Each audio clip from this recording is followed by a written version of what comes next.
Have you ever had a neighbor from hell? You know, the kind that complains about everything, spreads rumors, and just makes your life miserable? Well, today's story is about a neighbor who took things to a whole new level. But what he didn't count on was messing with an architect who had every single receipt. Meet G. Ellis, a renowned architect who built his dream home on a quiet Colorado hillside. This wasn't just a house. It was his masterpiece, a testament to precision and stability.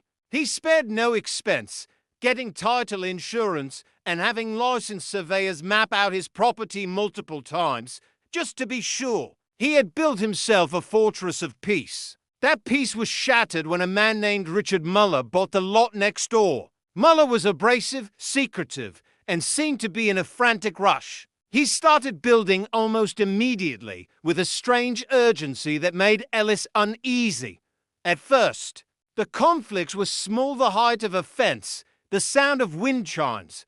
But Ellis, confident in his meticulously planned property, didn't worry too much.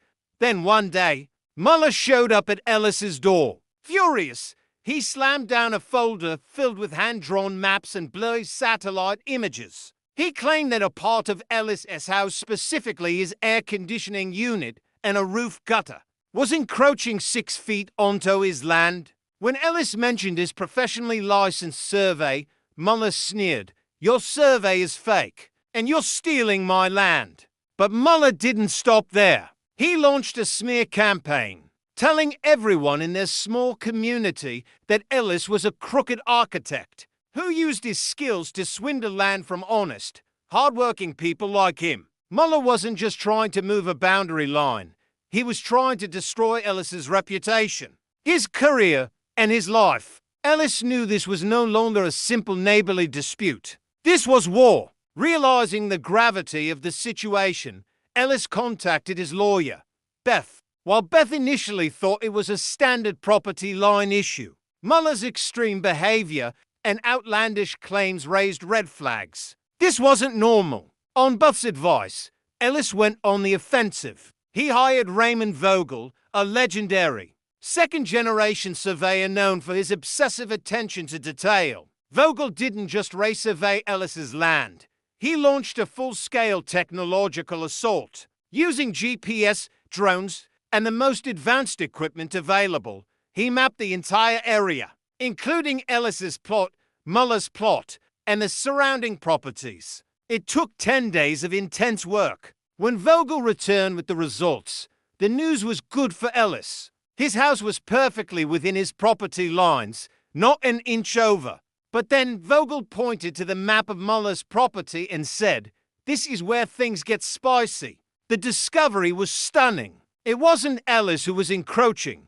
It was Muller. A massive 26-foot section of Muller's new house, including his large wooden deck, a chunk of his living room, and a separate tool shed, was built entirely on Ellis's property. How could this happen?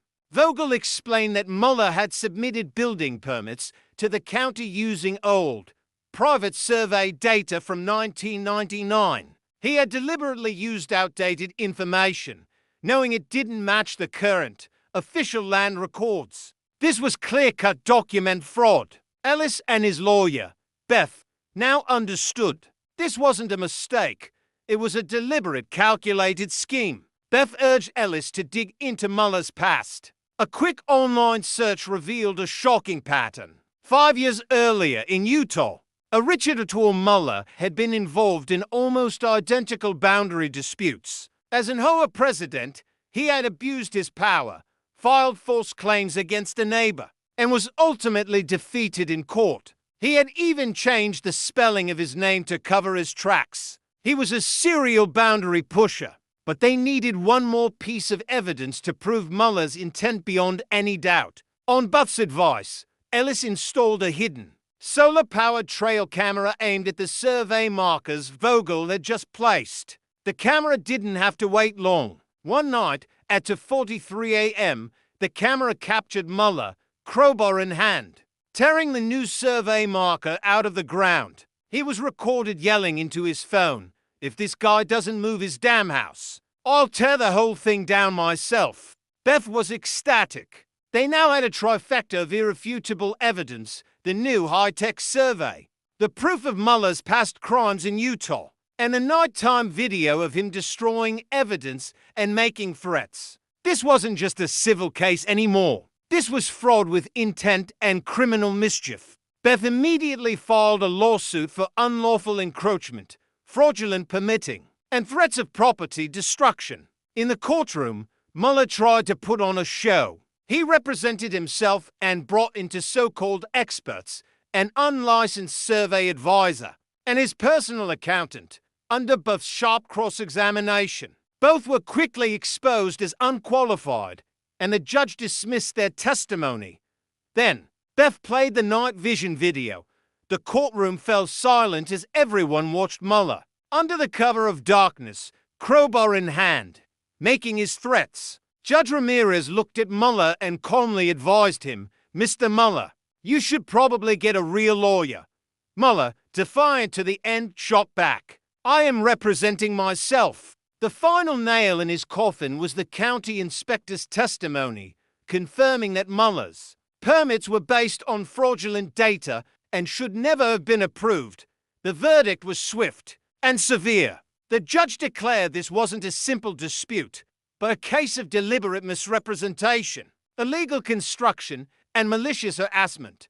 Mueller was sentenced to 12 months in jail, suspended pending 3 years of probation.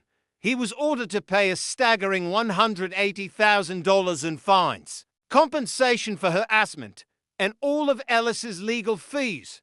And the final blow? The court ordered the immediate demolition of the 26-foot section of Mueller S. house. That was on Ellis S. land, with Mueller footing the entire bill. 3 days later, the excavators arrived. They ripped apart Mueller's deck and tore down the wall of his living room, leaving his brand new house a mangled wreck. Financially ruined by the legal battle and fines, Mueller couldn't afford the repairs. The bank foreclosed on his property. And who do you think bought that foreclosed property for a fraction of its price? G. Ellis. He reclaimed the very land Mueller had tried to steal from him. Ellis's final act was a masterstroke of symbolic justice. Exactly where Mueller's illegal deck once stood, Ellis built a small, simple wooden platform. On it, he mounted a metal sign. The sign, which quickly went viral online as the Ellis line, reads, "This is what happens when you lie about boundaries.